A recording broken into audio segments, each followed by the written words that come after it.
there is no evidence that there was a creed issued from the Council of Constantinople. If you ask one or two questions about where the Nicene Creed comes from, they'll say, well, it's actually the Nicene Constantinopolitan Creed because they updated and expanded it at the Council of Constantinople in 381. All right, so when did they discuss the creed and what to add and what to delete out?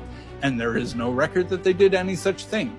And in fact, the first canon announcement from the Council of Constantinople is we reaffirm the Nicene Creed in its original 325 form, word for word. But where's the new creed?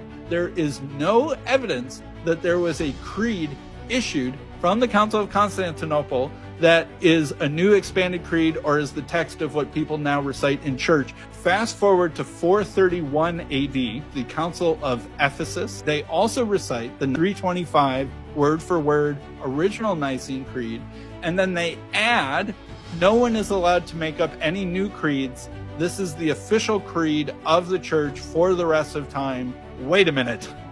What's going on? Where is the creed that everyone actually recites in church? Because it's not at 381 AD. 431 AD seems to forbid such a document even being created.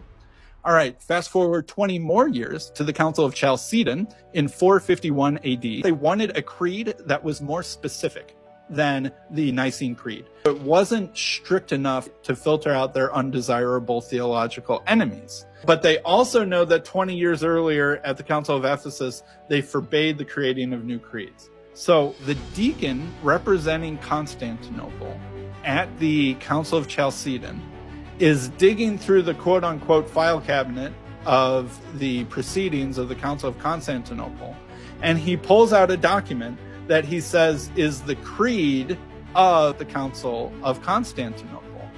And so they recite at the Council of Chalcedon two creeds back to back, original 325 creed and creed from the filing cabinet being attributed to the Council of Constantinople at 381.